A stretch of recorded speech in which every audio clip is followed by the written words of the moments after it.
guardia en un hospital y algo que no podía ver me arrojó por las escaleras en la oscuridad. Llevaba apenas 2 semanas trabajando como guardia de seguridad nocturno en el hospital civil cuando el jefe de turno me asignó la peor tarea de todo el inventario operativo. Me ordenaron resguardar de forma exclusiva el pabellón de la cuarta planta, un área de aislamiento médico que había permanecido completamente clausurada y sellada con pesadas cadenas desde finales de los años 90 debido a una supuesta negligencia masiva que el hospital siempre intentó ocultar, pero que la administración necesitaba remodelar de manera urgente para reabrirla el próximo mes. El lugar estaba completamente a oscuras, las ventanas de cristal habían sido cubiertas desde el exterior con gruesas tablas de madera clavadas y el aire atrapado por décadas apestaba a humedad profunda, a medicamentos caducados y a ese olor rancio y helado que se queda grabado en los lugares donde mucha gente ha sufrido y muerto en total aislamiento. Mi única obligación era entrar completamente solo cada 2 horas con mi linterna de mano, recorrer el largo y eterno pasillo central lleno de camillas oxidadas, sillas de ruedas rotas y escombros, para verificar que los trabajadores de la construcción no hubieran dejado herramientas valiosas o materiales de cobre expuestos que pudieran ser robados por el personal interno durante la madrugada. El verdadero horror comenzó durante mi segunda ronda de vigilancia a las 3 de la mañana, en medio de un silencio tan denso y pesado que podía escuchar el zumbido de la batería de mi propia lámpara dentro de mi cabeza. Al llegar al fondo del pasillo, justo donde se encontraban las antiguas habitaciones de terapia intensiva pediátrica, escuché claramente el chirrido metálico de una de las camas de hospital que se movía violentamente contra el suelo, como si un paciente desesperado y en agonía se estuviera debatiendo con fuerza en ella. Apunté con el haz de luz de mi linterna hacia el interior del cuarto a través del cristal roto de la puerta, pero la habitación estaba completamente vacía y la pesada estructura de hierro permanecía inmóvil bajo una gruesa capa de polvo gris que no había sido tocada en 30 años. El miedo comenzó a trepar por mi espalda, pero en el momento en que di la vuelta para regresar a la puerta de entrada, el sonido de unas pisadas descalzas, rápidas y húmedas comenzó a correr sobre el suelo de azulejo, avanzando directamente desde el fondo de la oscuridad absoluta hacia mi posición actual.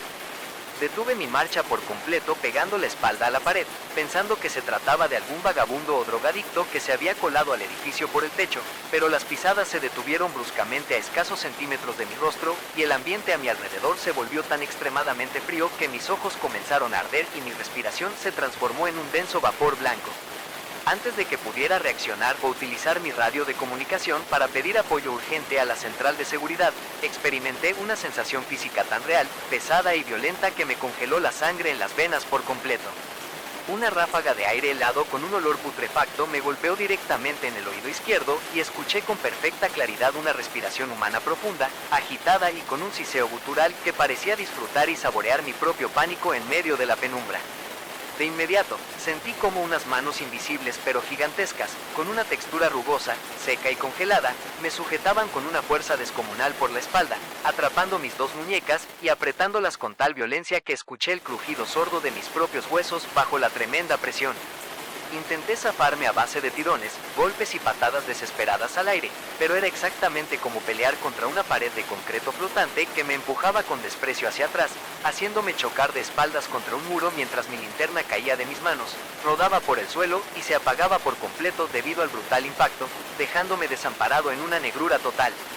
El ataque se volvió mucho más agresivo cuando la presencia invisible decidió que no me dejaría salir vivo de esa ala del hospital y comenzó a arrastrarme hacia la zona más profunda del pabellón clausurado.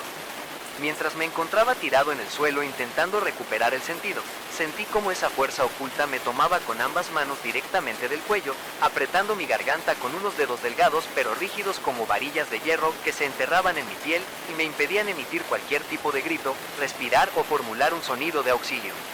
Con una fuerza sobrehumana que desafiaba toda lógica, la presencia me levantó medio metro del suelo por el aire y me arrojó con una violencia salvaje hacia el cubo de las escaleras de emergencia, provocando que mi cuerpo rodara sin control por 2 escalones de concreto macizo hasta golpear la pesada puerta de metal del piso inferior.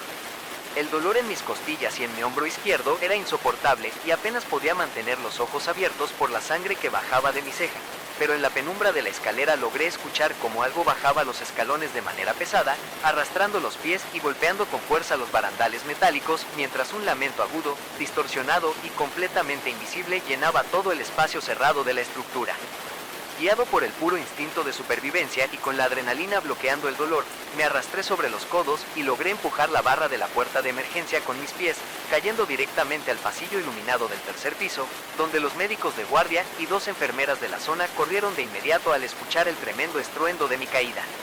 El personal médico me brindó atención de emergencia en una camilla al verme sangrando de la frente, desorientado y con la ropa del uniforme de guardia completamente desgarrada por los impactos del concreto. Sin embargo, lo que causó un silencio de auténtico terror entre los doctores y provocó que una de las enfermeras se llevara las manos a la boca, no fueron mis heridas superficiales, sino las marcas perfectas de 2 manos humanas de un color morado intenso y casi negro que tenía profundamente dibujadas alrededor de mi cuello y en ambas muñecas, siendo evidencias físicas de un agarre violento que nadie en el hospital pudo explicar lógicamente, puesto que las cámaras de seguridad del pasillo exterior demostraban que yo había entrado completamente solo al pabellón de la 4ª planta. Entregué mi credencial de guardia de seguridad y mi radio sobre el escritorio de la recepción principal esa misma noche, negándome a escuchar los intentos del director nocturno por ofrecerme dinero a cambio de mi silencio sobre lo ocurrido. Caminé hacia la salida del hospital arrastrando los pies por el dolor y salí a la calle bajo una tormenta helada en medio de la madrugada, sintiendo el agua golpear mi rostro herido mientras intentaba procesar la pesadilla que acababa de vivir. Antes de cruzar a la avenida principal para buscar un transporte, un impulso inexplicable me obligó a detenerme en seco en medio de la acera y girar mi cuerpo para mirar hacia arriba, fijando mis ojos en la fachada del imponente edificio del hospital. A pesar de la intensa lluvia y de la oscuridad de la noche, enfoqué mi vista directamente en las ventanas del 4º piso, justo en el pabellón clausurado donde minutos antes casi pierdo la vida. Ahí, detrás del único ventanal al que los trabajadores le habían quitado las tablas de madera esa tarde, se alcanzaba a distinguir una silueta humana alta, delgada y completamente oscura que permanecía estática de pie contra el vidrio.